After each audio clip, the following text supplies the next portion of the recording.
25 सालों में शायद ही कोई ऐसी सरकार रही हो जिसके दौर में कोई घोटाला ना हुआ हो, इंक्लूडिंग भर्ती घोटाला। निशंक जी का शासनकाल है तो सिट्रोजिया लैंड स्कैम, जिसको हमारे ही अखबार ने एक्सपोज किया था, फिर जनहित याचिका, जो मेरी पहली जनहित याचिका थी वो हाईकोर्ट में दायर की गई थी। लगभग 450 करोड़ रुपए की ज़मीन को निजी हाथों में सौंपने का काम डॉक्टर रमेश पोखरियाल निशंक जी की सरकार ने किया था।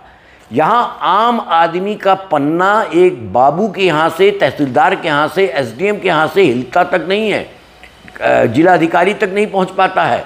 और वहाँ 450 करोड़ रुपए की बेशकीमती ज़मीन जो ऋषिकेश में स्थित है, उस ज़मीन की फाइल इतनी तेज़ी से चली कि कई विभागों के प्रिंसिपल सेक्रेटरीज़ ने एक ही दिन में दस्तखत किए थे ज़मीन को निजी हाथों में सौंपने के लिए। और मुझे आज भी रमेश पोखरियाल निशंक जी की टिप्पणी फाइलों में याद है, उन्होंने लिखा था नियमों को शिथिल करते हुए आवंटन कर दिया जाए।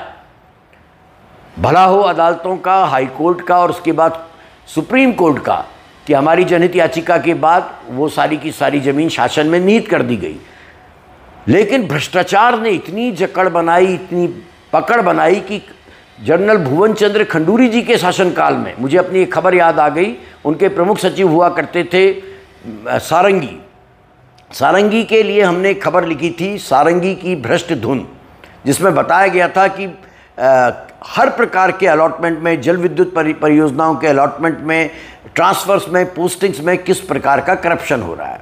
फिर आती है सरकार विजय बहुगुणा जी की, कहने की कोई ज़रूरत ही नहीं है। ऐसी असंवेदनशील सरकार मैंने इन 25 वर्षों में किसी की नहीं देखी जो कांग्रेस के विजय बहुगुणा जी की सरकार थी। और फिर आई देवीय आपदा, जिसको देवी आपदा कहा गया, केदारनाथ आपदा, और केदारनाथ आपदा के बाद हरीश रावत जी का शासनकाल आया। जब हम आपदाओं की बात कर रहे हैं तो आप देखिए कि विकास के नाम पर इन 25 सालों में जो परियोजनाएं बनाई गईं, उन्होंने हिमालय की जड़ों को हिलाकर रख दिया।